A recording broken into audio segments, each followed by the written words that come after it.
cirujano, soy médico general de la Universidad del Bosque, especialista en cirugía general de la Universidad del Bosque también, y supraespecialista en cirugía vascular, endovascular y angiología de la Universidad Militar Nueva Granada. Hago parte del grupo docente de la Facultad de Medicina del Bosque, y la idea es que, pues, el día de hoy vamos a ver las clases de apendicitis aguda, y vamos a ver una clase que creé conjunta, en la cual vamos a explorar de manera integrada el abordaje del trauma primario según el ATLS, el concepto de shock hemorrágico y su manejo, y el trauma abdominal penetrante. ¿Listo? Entonces, vamos a comenzar.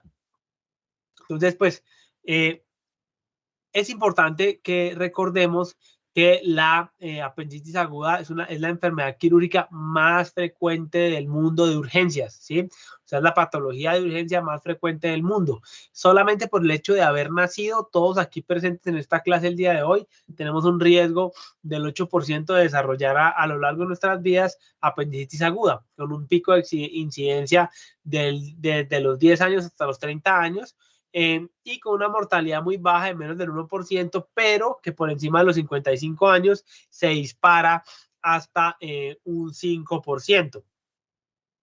El apéndice fecal a nivel embriológico se origina en el intestino medio, de donde también se origina el ilion y el colon ascendente.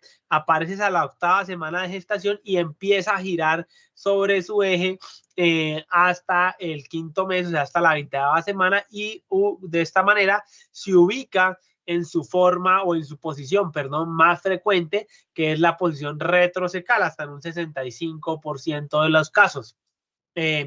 La apéndice fecal está irrigada por la última rama o la rama terminal de la arteria mesentérica superior, la cual es la rama iliobiseco apendículo-cólica. Está compuesta histológicamente por células mucinosas, folículos linfoides a nivel de su submucosa, y esto hace que hayan algunas teorías de que la apéndice fecal tiene un rol inmunológico para regular la microbiota y el epitelio del colon y el intestino delgado. Hay algunos estudios que han demostrado que pacientes con colitis ulcerativa tienden a responder y a mejorar mejor al hacerles apendicectomía, o los pacientes que ya tienen apendicectomía tienden a desarrollar mayor porcentaje de colitis, pero con colangitis esclerosante primaria. Entonces, sí pareciera que hay un rol inmunológico, y por lo tanto, pues hacer apendicitis incidentales o apendicitis en blanco, pues no es recomendado. En los niños definitivamente tiene un rol inmunológico a nivel del tracto gastrointestinal bajo. En promedio tiene una longitud de 9 centímetros, con apéndices reportadas hasta de 20 centímetros en la literatura. Se origina en la base del ciego o el inicio del colon ascendente, en la confluencia de las tenias del colon ascendente, y como les contaba, la ubicación más frecuente es la retrocecal hasta un 65%, después sigue la pélvica hasta un 30%, y por último tenemos a la retroperitoneal hasta un 7%. Aquí vemos nuestra posición retrocecal en un 64%, posileal 0.5%, predial 1%, subsecal 2% y pélvica 32%. Y la menos frecuente reportada en la literatura es la posición subhepática, hasta un 0,01%. Es importante recordar que cuando en pacientes femeninas en edad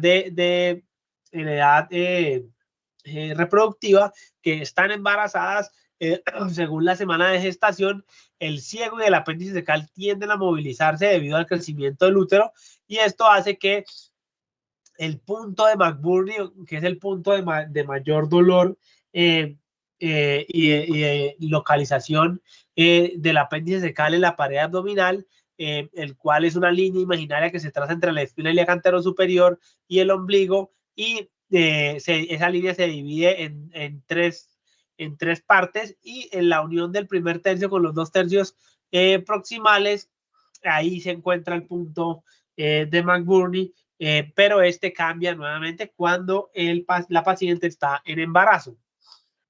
siempre es importante recordar y conocer la historia, ¿sí? Y aquí siempre les hablo de establecer realmente quién fue el quien hizo la primera apendicectomía, la apendicectomía, perdón, abierta de la historia. Y este fue el doctor Claudius Amián, quien era el médico personal de Luis XIII, de Luis XIV, perdón, de Luis XIV en Francia. Y en 1735 al doctor Claudius Amián le traen un paciente joven de unos 17, 18 años, el cual tenía un absceso a nivel inguinal severísimo, inguinoescrotal, y Claudius Amián, como muy buen cirujano que era, sabe que el pus is a surgical disease, el pus es una enfermedad quirúrgica y hay que drenarlo, y llevó a este paciente a un drenaje quirúrgico, y cuando abrió ese absceso inguinoescrotal, se encontró que dentro del absceso, dentro del pus que estaba drenando, estaba el apéndice secal con apendicitis aguda, y lo que realmente había abierto el doctor Claudius Amián era el saco herniario de una hernia inguinal indirecta, la cual tenía en su interior el apéndice secal encarcelado con apendicitis aguda. Entonces, el doctor Amián hizo su apendicectomía, cerró el saco y drenó el absceso. Y de esta manera hizo la primera apendicectomía reportada exitosa de la historia. Y por esto hay un tipo de hernia especial de la pared abdominal que se llama la hernia de Amián. La hernia de Amián es una hernia inguinal indirecta con el apéndice secal en su interior, con o sin apendicitis. Eso es pregunta de examen. Y la otra hernia especial de la pared abdominal que tiene relación con el apéndice es la hernia de Garen-Giot. La hernia de Garen-Giot es una hernia inguinal femoral que en su saco herniario, en su interior, tiene el apéndice con o sin apendicitis.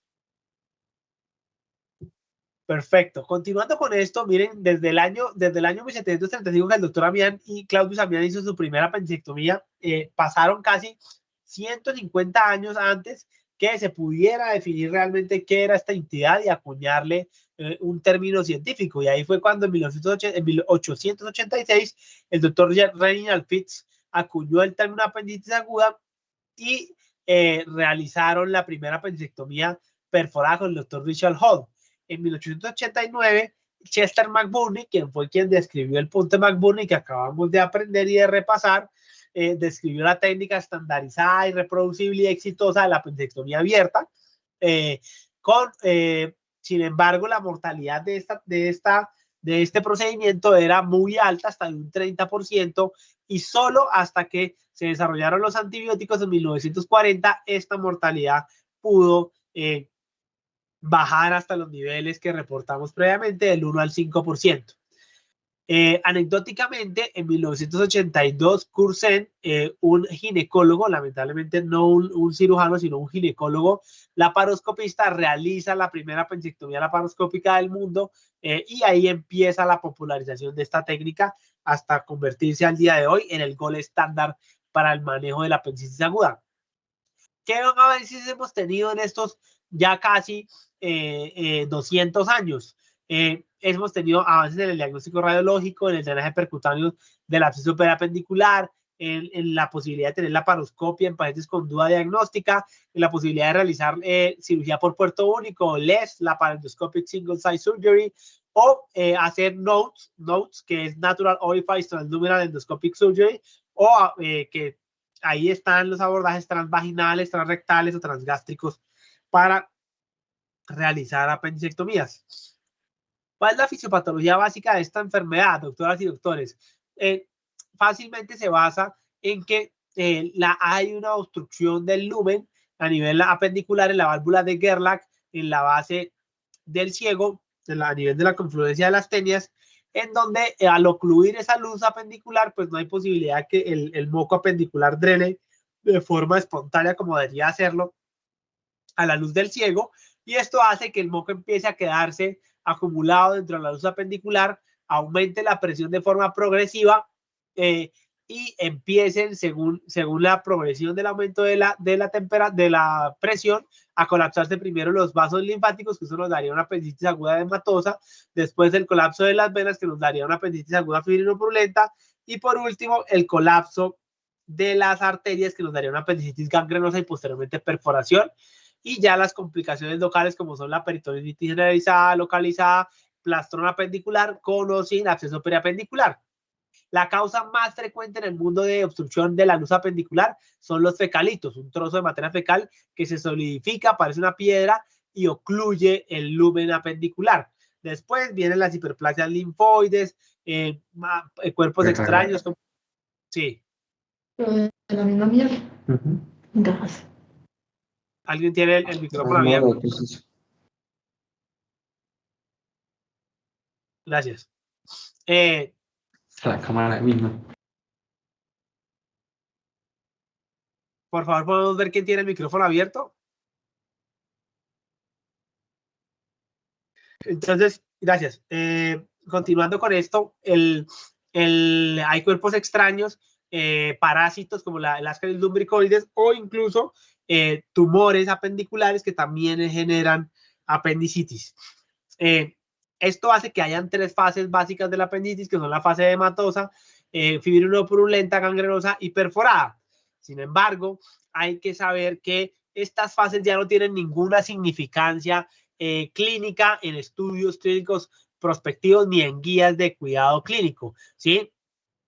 Ya a la luz de la evidencia son netamente un conocimiento fisiológico, fisiopatológico de esta enfermedad, pero no nos traducen ninguna conducta ni ningún cambio en el actuar clínico quirúrgico del cirujano. Por el contrario, la evidencia científica lo que ha demostrado es que la única clasificación que necesitamos para establecer realmente si hay que hacer algún cambio terapéutico en apendicitis es si el apéndice es complicada o no complicada, o sea, apendicitis aguda complicada o no complicada. ¿Eso cómo se define? Muy fácil, por la presencia o no de perforación macroscópica. O sea, ¿qué quiere decir esto? Que si nuestro paciente tiene una apendicitis aguda, sea fibrinopurulenta, hematosa o gangrenosa, pero no está perforada, es una apendicitis no complicada. Pero si sí tiene perforación, pues es una apendicitis aguda complicada. ¿Esto en qué nos cambia? En que primero las complicadas tienen más infección del sitio operatorio grado 3 organoespacios, o sea, abscesos intraabdominales posoperatorios, requiere antibiótico posoperatorio mínimo por 3 a 5 días y tiene un mayor riesgo de reingreso. Aquí podemos ver, miren las fases, hematosa, fibrinopurulenta, gangrenosa, perforada, vemos cómo pueden, aquí están los fecalitos, aquí nuestro apéndice retrocecal y el plastrón apendicular con absceso periapendicular, los tumores periapendiculares y una entidad premaligna del apéndice cecal que la generan la obstrucción crónica de la luz apendicular por tumores, que es el mucocele apendicular. Nunca lo olviden. El mucocele apendicular es una acumulación de moco dentro del apéndice debido a que hay un tumor mucinoso o adenocarcinoma apendicular que ocluyó la luz en la base y empezamos a producir moco poco a poco y de esta manera tenemos moco lleno de células cancerígenas dentro del apéndice. Es una bomba de tiempo de puro cáncer.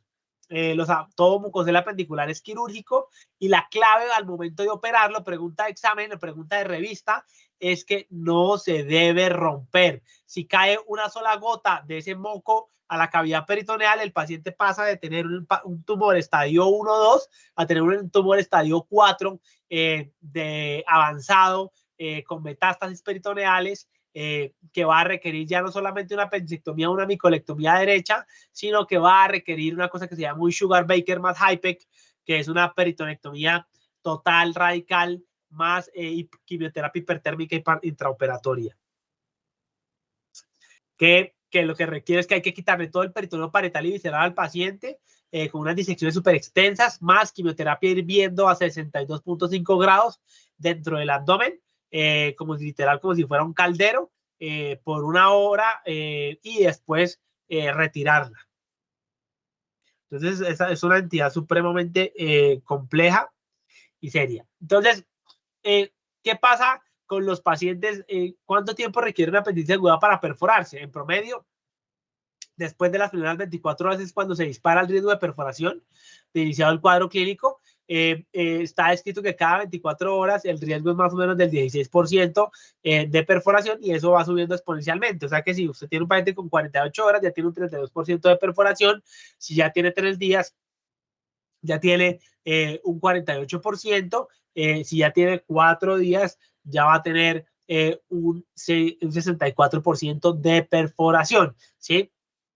La perforación, a su vez, es la que define las complicaciones de la apendicitis. Si no hay perforación, la posibilidad de que se complique el paciente es muy baja, pero si hay perforación, va a haber peritonitis localizada, peritonitis generalizada, plastroma apendicular con absceso o sin absceso periapendicular y otras complicaciones misceláneas, como por ejemplo fístulas enterocutáneas, fístulas apendículo-vesicales o pileflebitis, que es una trombosis séptica de la vena porta. Nunca lo olviden. ¿Listo? ¿Cuál es la bacteria más frecuente en la apendicitis aguda? No lo olviden, es el gram negativo anaerobio Bacteroides fragilis hasta el 80% y seguido después del gram negativo aerobio, la Escherichia coli. Bacteroides fragilis, Escherichia coli. ¿Cómo se diagnostica la apendicitis aguda?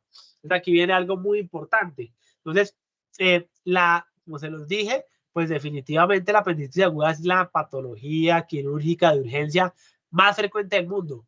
Ustedes como futuros internos, médicos generales, médicos rurales, médicos de urgencia se van a ver enfrentados a esta enfermedad día a día y es una gran causa de demandas hacia médicos generales o médicos rurales que lamentablemente enfocan mal al paciente, lo mandan para su casa y al otro día el paciente llega con una apendicitis aguda perforada complicada, con peritonitis generalizada, con un shock séptico y una sepsis de origen intraabdominal inestable. Entonces, tengan mucho cuidado.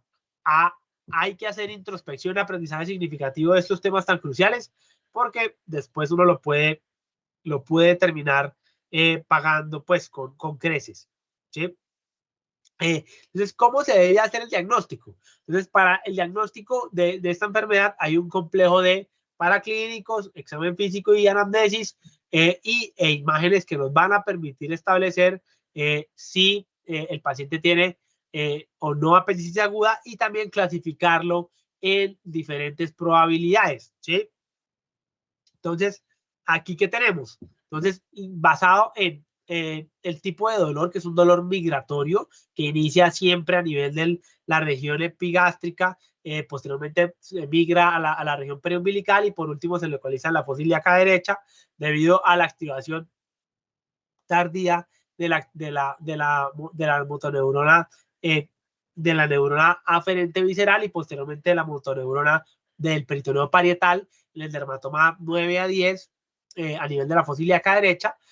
Hay presencia de náuseas, anorexia, emesis y vemos cómo por eso se activa esa neurona aferente visceral y por eso a nivel del plejo sóleo, pues eso hace que el peritoneo parietal, perdón, el peritoneo visceral y eso hace que el dolor sea difuso. Por eso el dolor comienza aquí epigástrico, después umbilical y ya cuando el apéndice irritado, fibropurulento, toca el peritoneo parietal de la fosa ilíaca derecha, la motoneurona eferente se activa y ya el dolor termina migrando completamente hacia la fosa ilíaca derecha y por eso es un dolor típico migratorio el de la apendicitis aguda. ¿Qué otros síntomas puede tener? También puede tener distensión abdominal, ilio adinámico, obstrucción intestinal e incluso hematuria o piuria si hay fístulas apendículo-vesicales. También diarrea puede desarrollar. ¿Qué vamos a encontrar al examen físico? Primero fiebre, ¿sí? De 38 febrícula o 38.5 más de fiebre, peristaltismo disminuido, defensa abdominal voluntaria e involuntaria si hay signos de irritación peritoneal. ¿Qué quiere decir defensa voluntaria? Es que usted va a tocar al paciente y lo toca y él por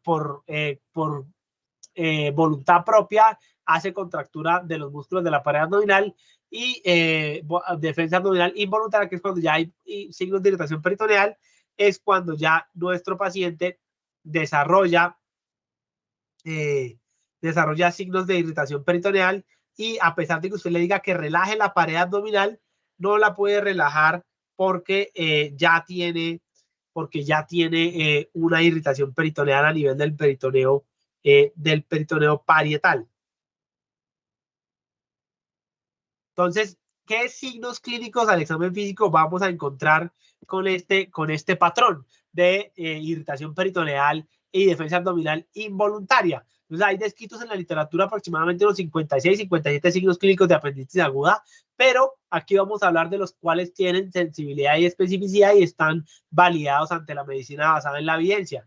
Y ese realmente es el signo de McBurney o de Sommer o de rebote a nivel de la fosa ilíaca derecha, que es el más sensible y específico. Hay otros que tienen menos sensibilidad y especificidad, pero bueno, ese signo de rebote o de hipersensibilidad o en la fosa ilíaca derecha, su sensibilidad y especificidad es cercana al 60, 70 u 80%, las series son muy variables. Otros signos como lo es el Blomberg, que es el rebote, el signo de rebote, que es presionar el abdomen y soltarlo, y el paciente le aumenta el dolor. Si está presente en todos los cuadrantes, esto puede indicar que hay una peritonitis generalizada.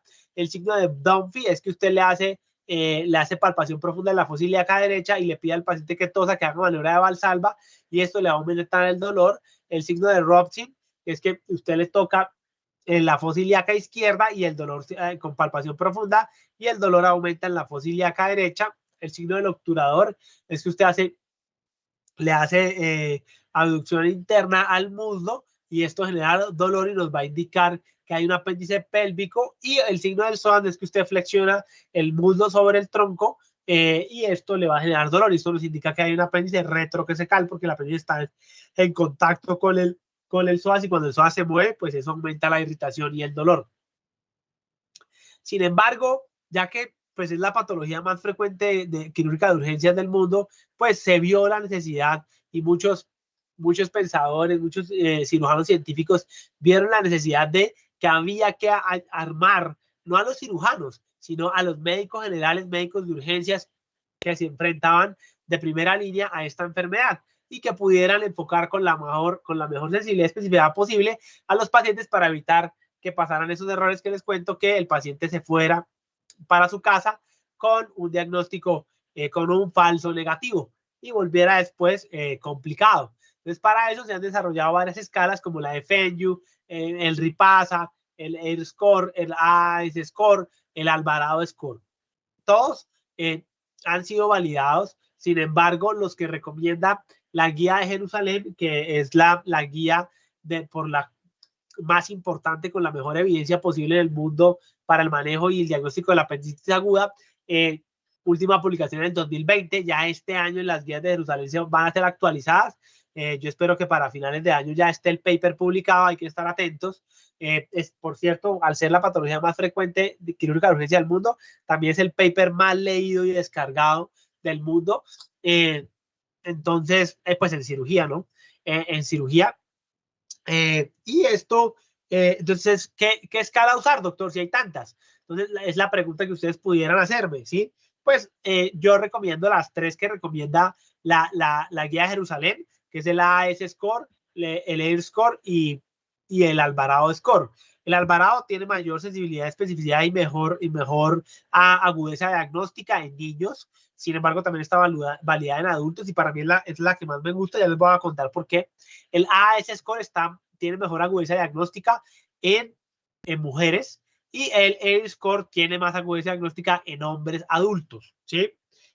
Sin embargo, a mí, ¿por qué me gusta más el Alvarado? Primero, porque es la que es más barata de hacer, o sea, necesita menos exámenes, solamente requiere un cuadro hemático, mientras que, por ejemplo, el AIR Score necesita PCR, que eso le aumenta el costo. Segundo, el Alvarado Score fue desarrollado por un colombiano, el doctor Hernando Alvarado, cirujano pediatra, en 1986, cuando él vivía en la Florida. Y el Alvarado Score también es la más fácil de aprender y de aplicar, ¿sí? Entonces, aquí por eso se los traigo, y es el que yo recomiendo que utilicen. Ya ni siquiera tienen que aprendérselo, porque simplemente ustedes cargan la calculadora o se mete a Google, abre una página y ahí le calcula al paciente el score, y basado en eso, pues toma una decisión. Entonces, ¿qué tenemos con el Alvarado Score? Entonces, que el Alvarado Score es un score que tiene 10 puntos, le da un punto a la migración del dolor, un punto a la presencia de anorexia o no, un punto a la presencia de náuseas, un punto perdón, 2 puntos a la presencia de signo de McBurney o signo de Blomberg en la fosa ilíaca derecha o el signo de Sommer, 2 puntos a irritación peritoneal en la fosa ilíaca derecha, dolor a la palpación profunda o al rebote en la fosa ilíaca derecha, 1 punto, temperatura, o sea, fiebre, 1 punto, leucocitosis de más de 12.000, 2 puntos, y neutrofilia o desviación de la curva de los glóbulos blancos hacia la izquierda, 1 punto. Eso nos da un total de 10 y eso nos permite clasificar a nuestros pacientes en una probabilidad baja de tener apendicitis aguda, una probabilidad media y una probabilidad alta. La probabilidad baja con solamente 4 puntos tiene un riesgo del 30% de tener apendicitis. La probabilidad intermedia con 5 a 6 puntos un riesgo del 66%. La probabilidad alta hasta tener un riesgo del 93%. Entonces, la probabilidad baja, y si el paciente tiene probabilidad baja, el dolor abdominal mejora, tolera la vía oral, se le puede dar salida con signos de alarma. Probabilidad intermedia, hay que dejarlo hospitalizado, vigilarlo y tomarle una imagen, idealmente de primera línea, una ecografía de abdomen. Y los pacientes con alta probabilidad de 7 a 10, pues lo mejor es llevarlos a cirugía. Ahorita vamos a ver que basado en la evidencia, pues hay algunas variaciones que incluso recomiendan que si el paciente tiene más de 40 años, debido al riesgo de carcinoma incidental o no diagnosticado en apéndice secal, pues es mejor hacer una tomografía antes de llevarlo a cirugía, pero pues es una opción. ¿Qué paraclínicos podemos utilizar y debemos utilizar para hacer el diagnóstico y el enfoque del paciente con apendicitis? Entonces, aquí tenemos el cuadro hemático que nos va a dar la leucocitosis y la neutrofilia parcial de orina, especialmente en mujeres en edad fértil, lo mismo que la beta-HCG para descartar embarazo y descartar infección de vías urinarias. Y en imágenes, vamos a tener 2, la ecografía, que es la de primera línea, porque no utiliza radiación, no utiliza contraste, y es supremamente, se puede repetir cuantas veces queramos. Sin embargo, ya les voy a hablar de ella, pero primero quiero hablarles del gol estándar en apendicitis aguda. Y ese gol estándar se llama el TAC abdominal contrastado. Y aquí cuando hablo de contraste, solo hablo de contraste endovenoso. El contraste oral solo se recomienda usar si usted como médico o cirujano tratante tiene sospecha de que el paciente tenga otra patología asociada a la apendicitis aguda, como por ejemplo una obstrucción intestinal por adherencias o un tumor, ¿sí? De lo contrario, solamente se recomienda el TAC con contraste endovenoso para no retrasar la toma de la tomografía y hacer un diagnóstico lo más temprano posible. ¿Por qué? Porque la ingesta de medio de contraste oral, pues lo único que nos va a hacer es retrasar, hacer que un examen se demore media hora, que se demore 4 horas mientras que se toma el contraste oral y hace el tránsito y ahí sí después se lleva a la tomografía. Entonces, ¿cuál es la sensibilidad y la especificidad de la tomografía del TAC abdominal contrastado solo con contraste endovenoso en apendicitis? Entonces, tenemos que es una sensibilidad muy buena del 95% y una especificidad del 90%, con un valor predictivo positivo del 70%. El signo tomográfico más importante que hay es que haya un apéndice con un diámetro de más de 7 milímetros, es el más sensible y específico, y de ahí en adelante hay otros signos asociados.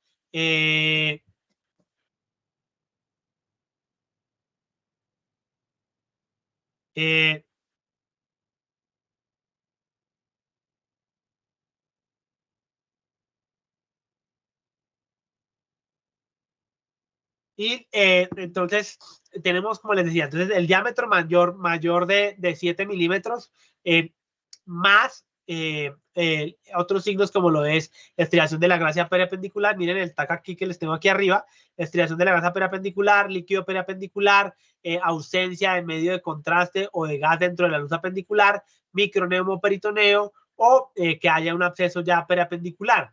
Entonces, como les decía, el signo más sensible específico es el diámetro de más de 7 milímetros del apéndice secal para apendicitis. Sin embargo, lo ideal es que este signo, o sea, el diámetro aumentado de más de 7 milímetros más algún otro signo como estriación de la grasa, líquido libre, el absceso, el microneumo, ¿sí? Porque cuando está solamente el aumento del diámetro del apéndice de 7 milímetros, se ha demostrado que hay apéndices de hasta en un 40% con diámetros de 7 a 10 milímetros que no tienen apendicitis y están normales, simplemente están algo distendidas por gas o materia fecal en su interior. Pero por eso es tan importante ver todos los demás signos. Y claramente la clínica del paciente, ¿no? Si el paciente tiene dolor migratorio, fósil de irritación peritoneal y tiene ya signos de irritación peritoneal, pues así el TAC diga que no tiene apendicitis, pues el paciente debe ser llevado al menos a una apendicitis, al menos a una laparoscopia diagnóstica, o sea, meterle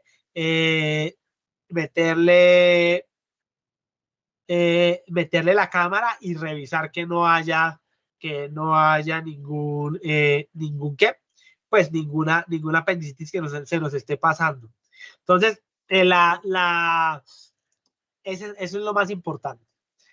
A pesar que estamos en la era de la tomografía, tenemos todavía riesgo de tener apendicectomía, en blanco, hasta de un 6% en hombres, que es menos frecuente, y hasta un 13.5% en mujeres, ¿sí? ¿Qué es una apendicectomía en blanco? Es que usted ingrese a la cavidad, no tenga signos macroscópicos de apendicitis, que igual no se encuentre otra causa del dolor, usted termine haciendo la apendicectomía a la paciente y ese apéndice secal que se lleva a patología concuerde con los hallazgos macroscópicos y que a nivel microscópico tampoco tenga apendicitis. Entonces, esa sería esa posibilidad. Sin embargo, es muy importante por eso enfocar muy bien a nuestros pacientes, hacerles bien las escalas de predicción diagnóstica con la que se quieran casar, pero como les digo, les recomiendo la de Alvarado, identificar y vigilar muy bien las imágenes, la evolución del paciente y el examen físico, y de esa manera poder establecer diagnósticos tempranos y terapias quirúrgicas tempranas. Sin embargo, hay que recordar que la tomografía pues no es un examen sin ningún riesgo, porque una tomografía equivale casi que a 486 radiografías de tórax y además utiliza contraste, entonces tiene un riesgo de radiación ionizante, especialmente en niños, de desarrollar tumores radioinducidos como carcinomas retroperitoneales, liposarcomas o rhabdomyosarcomas, hasta en un 0.18% a 10 años. Y el medio de contraste puede desarrollar lesión renal aguda asociada al medio de contraste muy poco frecuente, hasta un 0.0016%. Entonces, en niños sí, definitivamente lo ideal es mejor utilizar la resonancia. Por otro lado, la ecografía es un examen pues, que se puede repetir, no requiere contraste, no utiliza radiación ionizante. El problema de la ecografía es el gas de los intestinos que dificulta la visualización del apéndice secal y el operador, ¿sí? Que es operador dependiente, depende de la experticia y la calidad de radiólogo que tengamos, pues eso va a hacer que la ecografía sea mucho más confiable o menos confiable. Los signos encontrados en la ecografía son los mismos, el diámetro de más de 7 milímetros, la estriación de la grasa, el líquido periapendicular, el absceso, y hasta incluso se puede identificar el apendicolito. Sin embargo, la ecografía tiene una alta especificidad, hasta el 90%, pero una sensibilidad muy variable que puede ir hasta el 30, 60 o incluso hasta el 85% en algunas series, pero realmente es muy variable. Por lo tanto, una ecografía que esté normal no descarta la apendicitis aguda, pero una ecografía que muestre apendicitis aguda, pues sí la confirma y hay que creerle y hay que llevar a ese paciente a cirugía. Por otro lado, es muy útil en mujeres en edad fértil para descartar patología tubovárica o del aparato reproductor, y en niños y en embarazadas, pues porque no utiliza radiación ionizante. Sin embargo, siempre tengan presentes y nunca olviden pues que tenemos igual el arma de la laparoscopia diagnóstica. Entonces, si tenemos ese paciente que no nos cuadra, que sigue con dolor, que se deteriora, que no mejora, a pesar de tener TAC, ecografía, resonancia normales, pues ese paciente hay que llevarlo a la laparoscopia, ingresamos la cámara por el ombligo, bajo anestesia general, insuflamos la cavidad peritoneal, y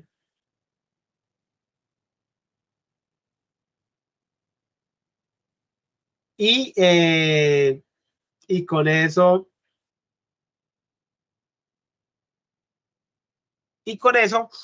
pues se sale de todas las dudas y a su vez es terapéutica. Perfecto. Entonces, hay algunos pacientes especiales, como lo son la población pediátrica y el adulto mayor. Entonces, el adulto mayor hay que tener presente que el adulto mayor es un paciente que detecta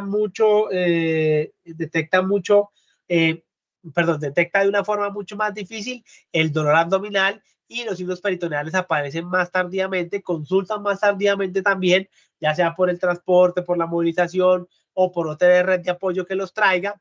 Y además pueden presentar otras patologías asociadas, como diverticulitis, pielonefritis, entre otras. Y los niños, por otro lado, pues tienen otros diagnósticos diferenciales que también nos pueden generar cuadros similares a la apendicitis aguda, como lo es la intuscepción, la diverticulitis de Meckel, el gastroenteritis aguda, constipaciones o enfermedades inflamatorias intestinales. Entonces, el otro problema de los adultos mayores es que no hacen fiebre de forma tan temprana y esto nos dificulta el enfoque y ver la evolución de los pacientes para hacer un diagnóstico mucho más temprano. Además que pueden presentar también neoplasias, úlceras pépticas perfoladas. Entonces, como les decía antes, al principio, la imagen, especialmente la tomografía en adultos mayores, es vital para poder establecer un diagnóstico certero y tomar la conducta quirúrgica adecuada. Cuando hablamos de tratamiento, entonces miren aquí, perdón, antes de se corrió la diapositiva, antes de llegar al tratamiento, miren aquí, este es el cuadro del algoritmo de manejo de la Alcaldía de Jerusalén del 2016. Y miren cómo no había, teníamos el alvarado, ¿cierto? Para colocar a nuestros pacientes en bajo riesgo, riesgo intermedio, riesgo alto. Teníamos en el riesgo bajo, que le podemos dar salida a los pacientes en el riesgo intermedio. Si identificábamos el diagnóstico temprano de apendicitis aguda y no estaba perforada, había una pequeña posibilidad aquí de no darle manejo quirúrgico y hacer manejo no operatorio con antibióticos nada más. Y si tenía un alto riesgo, recomendaban definir la posibilidad, según lo que usted considerara, tomarle un TAC preoperatorio o no. Pero ya vamos a ver ahorita en el algoritmo de las guías del 2020 cómo esto ha cambiado. Entonces, ¿cuál es el tratamiento básico de la apendicitis aguda? Entonces, primero es el tratamiento médico, que es el inicio temprano de antibiótico-terapia dirigida. Y el segundo, claramente, que es el avanzado y el gol estándar, que es la apendicectomía laparoscópica. Entonces, con respecto al antibiótico, apenas se haga el diagnóstico de apendicitis, se debe empezar el antibiótico, ¿cierto? Ya que este antibiótico disminuye el riesgo de infección del sitio operatorio o ISO, abscesos intraabdominales, pero definitivamente lo que realmente cambia el curso del paciente, pues es drenar el foco séptico, y eso la única forma de hacerlo es con la cirugía, con la apendicectomía. Por otro lado, hay una cosa muy importante y es que si ya el paciente tiene una apendicitis aguda no complicada, lo que se recomienda es que si la apendicitis aguda es no complicada, o sea, no perforada, no necesita más antibióticos del que ya se le puso preoperatorio y ya habiendo hecho la cirugía, drenado el foco séptico, no necesita más antibiótico. Pero si la apendicitis era complicada, perforada, ese paciente requiere antibiótico-terapia endovenosa mínimo por 3 a 5 días. Hay 2 esquemas de 3 y esquemas de 5. Los estudios clínicos aleatorizados han demostrado que la efectividad de ambos esquemas, tanto de 3 versus 5, es la misma. No hay inferioridad al compararlos ambos esquemas. Entonces, lo que recomienda las guías es que usted utilice siempre de 3 días, de ciclo de 3 días nada más. Y si definitivamente el paciente o la paciente no van bien al tercer día, dolor, fiebre, vómito, leucocitosis, pues prolongan el manejo antibiótico por 2 días más y hasta completar el esquema de 5 días. Y como se los dije, pues definitivamente el manejo de oro es la apendicectomía laparoscópica, la apendicectomía mínimamente invasiva, ¿sí? Esta apendicectomía por vía laparoscópica, en donde mejor rendimiento tiene es en los obesos, ya que disminuye el riesgo de infección del sitio operatorio, menos dolor postoperatorio, mayor reactivación a la vida laboral, menos riesgo de adherencias, de obstrucción intestinal y de abscesos intraabdominales. Ya la apendicectomía abierta está completamente relegada a sitios de bajos recursos, donde definitivamente no hay laparoscopia, ¿sí? Pero la laparoscopia ya superó a la apendicectomía abierta en todos los sentidos y por eso al día de hoy es el gold estándar. Sin embargo, la realidad es que vivimos en el mundo real, donde hay sitios donde no hay los recursos y hay que hacer apendicectomías abiertas y debemos aprender las dos técnicas, ¿sí? Entonces, aquí tenemos nuestras dos técnicas, tenemos la apendicectomía abierta, que se puede hacer por incisión de Rocky Davis, que es esta transversa en la fosa ilíaca derecha en el punto de McBurney, la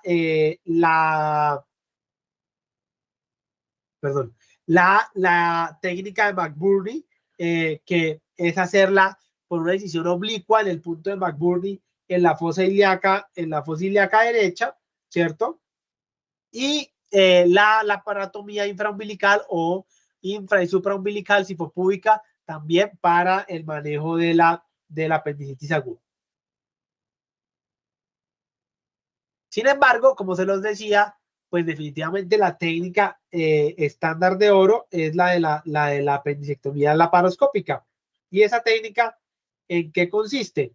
Entonces, tanto la abierta como la laparoscópica consisten en una disección del mesoapéndice y con un corte y una ligadura de la arteria iliobisecoapendiculocólica, como la vemos aquí en la imagen, y posteriormente disecar la base apendicular y ligar esta base apendicular, ya sea utilizando una sutura, un endoloop, un clip polimérico, un clip metálico de titanio o una sutura mecánica. Anteriormente se recomendaba, a pesar de ligar, además de ligar la base, hacer algunas maniobras quirúrgicas como esta, que se llama una bolsa de tabaco o jareta, pero ya no se recomiendan porque pueden aumentar el riesgo de desarrollar mucoceles apendiculares, ya que aquí queda la mucosa expuesta y empieza a producir moco y se pueden formar colecciones. Por otro lado, miren acá, tenemos la apendicectomía laparoscópica, que consiste en lo mismo, pero por laparoscopia, con unos bipolares avanzados selladores de superficie, ligamos el mesoapéndice y la arteria bisecoapendiculocólica y posteriormente ligamos la base, ya sea con endoloops, clips o sutura mecánica. Por otro lado, tenemos también nuestra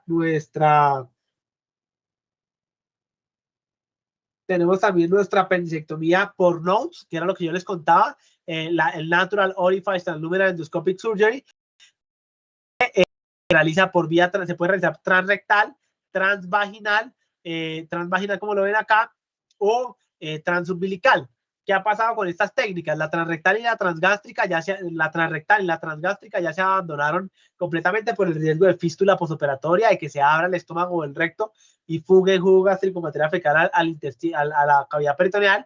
Y la vaginal era la única que quedaba viva. Sin embargo, las pacientes que han sido llevadas en los diferentes estudios de nodes transvaginal, se ha evidenciado que hasta un 13% o más pueden desarrollar dispareuria de por vida, o sea, dolor durante el coito severísimo que les evita volver a poder tener vida sexual activa a las pacientes, y por eso es una técnica que también se abandonó, porque pues usted, por no dejar unas heridas de 5 milímetros, 3 heridas de 5 milímetros, estás arriesgando a una paciente joven de 20, 21 años, 25 años a no poder volver a tener vida sexual activa y dañar toda su calidad de vida de por vida por hacer una apendicectomía por orificios naturales. También en esta década se ha puesto en boga este tratamiento que se llama el tratamiento endoscópico preservador de órgano, el cual puede ser preservador de órgano o no preservador de órgano. El preservador de órgano consiste en extraer, ya sea utilizando un valor de Fogarty endoscópico o unos plásticos biliares para bypassear el fecalito y descomprimir el apéndice, o extraer y traccionar el fecalito y descomprimir el apéndice también, y después manejarla con antibióticos. Esto pensando en todo ese componente inmunológico que se tiene como teorías que les conté al inicio de la clase. Y la otra es que por vía colonoscópica, por endoscópica, se invagina todo el apéndice y se hace una apendicectomía desde adentro, desde la luz, por vía endoscópica. Con eso ustedes dirán, no, pues doctor, pues definitivamente el gol estándar y lo que todos debemos hacer si llegamos a ser cirujanos o y promovernos, si vamos a ser médicos de urgencias, de emergenciólogos, internistas, es que hay que operar a los pacientes. Pero se ha también encontrado que hay pacientes que se benefician de no hacer cirugía y dar manejo netamente no operatorio, solamente con antibióticos. Ya hay muchos estudios como el COA Trials que han demostrado que no hay inferioridad en pacientes con apendicitis aguda no complicada para la cirugía versus los antibióticos solamente. En apendicitis aguda complicada no se puede dar manejo no operatorio, hay que operar a los pacientes, pero en la no complicada hay la opción de llevar a los pacientes a manejo solamente antibiótico y vamos a tener resultados favorables. El gran problema del manejo no operatorio con antibióticos es que igual el paciente va a tener un riesgo hasta el 25 al 30% a 6 meses a un año de que le vuelva a dar apendicitis, y lo que estamos haciendo es convirtiendo una enfermedad aguda, curable con cirugía, en una enfermedad crónica y recurrente como lo es la hipertensión arterial o la diabetes mellitus. ¿Qué otras complicaciones podemos tener o encontrar? Entonces, como se los decía, definitivamente la perforación es la que genera todas estas complicaciones, que son la peritonitis localizada, la peritonitis generalizada, el absceso periapendicular, plastrón con absceso o sin absceso periapendicular, y por eso es vital que haya un abordaje quirúrgico temprano, agresivo, con drenaje de foco séptico y drenaje de la peritonitis, ya sea solamente con succión o con succión e irrigación.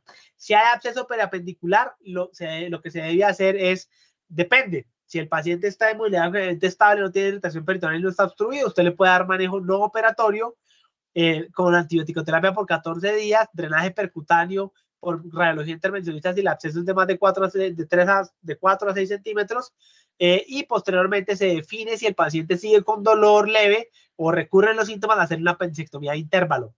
Siempre estos pacientes con plastrón apendicular deben ser llevados a colonoscopia a las 8 semanas y un TAC de abdomen contrastado, porque los plastrones tienen un riesgo hasta el 40-60% de tener cáncer oculto en el apéndice cecal. ¿Listo? Mucho, pero mucho cuidado con esto. Miren la apendicectomía de intervalo que se realiza hacia la octava, sexta, octava o sea, semana después del cuadro clínico. Vemos nuestro algoritmo para el manejo del absceso periapendicular cuando hay plastrón, para definir el drenaje percutáneo y posteriormente establecer la necesidad de una apendicectomía de intervalo. Sin embargo, las guías de Jerusalén del 2020 recomiendan, todavía no hay evidencia de alta calidad, pero recomiendan que si usted tiene la capacidad quirúrgica, es habilidoso, tiene todo el soporte tecnológico como un hospital, por ejemplo, como los Cobos Medical Center, Fundación Santa Fe de Bogotá, Country, con todas las de la ley, se recomienda que a pesar de que el paciente tenga plastrón apendicular con absceso o sin absceso, es mejor que lo opere de una vez, drene el absceso de una vez por la paroscopia, libere el plastrón y haga la apendicectomía. De esta forma, la estancia solo van a ser 3 días más de antibiótico, y si tiene cáncer, de una vez se lo quitó porque ya iba dentro del apéndice, ¿sí? Sin embargo, el manejo quirúrgico de plastrón apendicular con o sin absceso periapendicular tiene un alto riesgo porque es mucho más difícil de que haya lesión del colon derecho y se termine en una hemicolectomía derecha, que requiere aún mucha más habilidad, estructuras mecánicas, endoscópicas, como la Sequeron Power, que van a hacer que no sea un procedimiento para nada fácil. Entonces, por eso muchos cirujanos prefieren todavía el manejo no operatorio. También se puede presentar apendicitis crónica cuando hay 3 meses, más de 3 semanas de síntomas, y usted le encuentra signos de apendicitis en la TAC, sin perforación, con signos de inflamación crónica en la histología, fístulas apendiculocutáneas, apendiculovesicales, infertilidad por daño y adherencias en las trompas de falopio, o compromiso de los ovarios, obstrucción intestinal hasta en un 50% de las casos, y lo que les conté al principio de la clase, las hernias de Ambian y de Garen-Giot. Nunca olvidar este caso especial, que es el paciente que usted le recibe en urgencias le encuentra, le hace los scores de probabilidad y encuentra que el paciente tiene una alta probabilidad para apendicitis, pero cuando usted lo lleva a cirugía, encuentra que este paciente no tiene una apendicitis, perdón, macroscópicamente normal. Entonces, ¿qué dice la evidencia que hay que hacer? Si está por cirugía abierta, así el apéndice esté normal, usted debe hacer la apendicectomía porque ya el paciente va a quedar con una incisión de Rocky Davis o de McBurney que ya lo va a rotular de por vida como que ya está apendicectomizado y nadie le va a creer cuando vuelva con dolor de apendicitis, porque ya tiene una cicatriz de apendicectomía. Y eso va a retrasar el diagnóstico y va a hacer que se complique. Entonces, en cirugía abierta, así esté o no con apendicitis, usted se la retira. Y así le encuentre otra causa que explique el dolor, como por ejemplo un absceso tubovárico o una diverticulitis de Meckel, usted debe tratar la causa y hacer la apendicectomía. Si es por cirugía laparoscópica, ya es diferente, porque está por laparoscopia. Entonces, si está por laparoscopia, si el apéndice está normal y no se encuentra otra causa que explique el dolor, habría la indicación de quitar el apéndice, porque apéndices normales macroscópicamente hasta en un 30-40% tienen apendicitis aguda histológicamente, o sea, al microscopio. Pero si usted entra a la laparoscopia, el apéndice está normal y revisa la cavidad y tiene una diverticulitis de Meckel, una apendicitis de Valentino o un absceso tubovárico, usted solamente tiene que tratar la causa y no tiene que quitarle el apéndice. No se lo debe quitar. ¿Listo? No olvidar los tumores apendiculares, que como nos muestra aquí las guías de la Asociación Americana para la coloproctología, que tenemos dos grandes tipos de tumores apendiculares, que son los neuroendocrinos y los mucinosos o adenocarcinomas.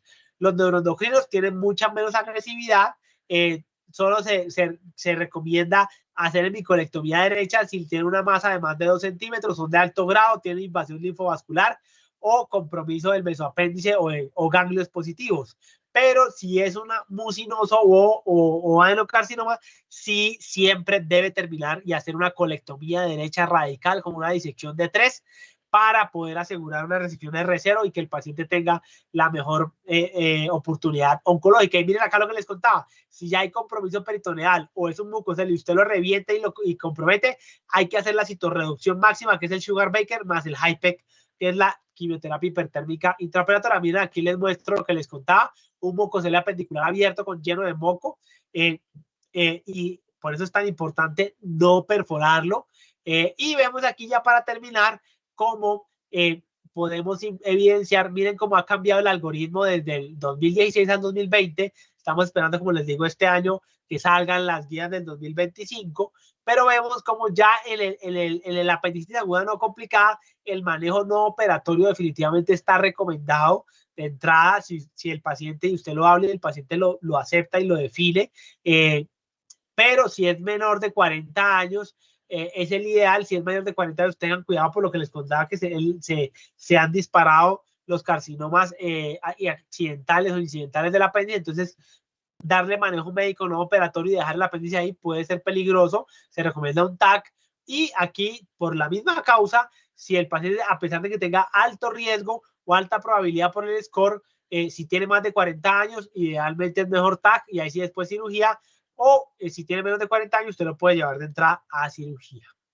Y listo, muchas gracias. Entonces, si alguien tenga alguna duda o pregunta de apendicitis.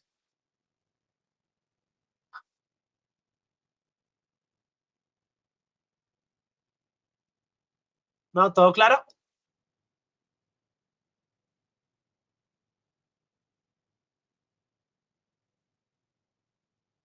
Listo, todo claro. Entonces vamos a descansar 10 minutos.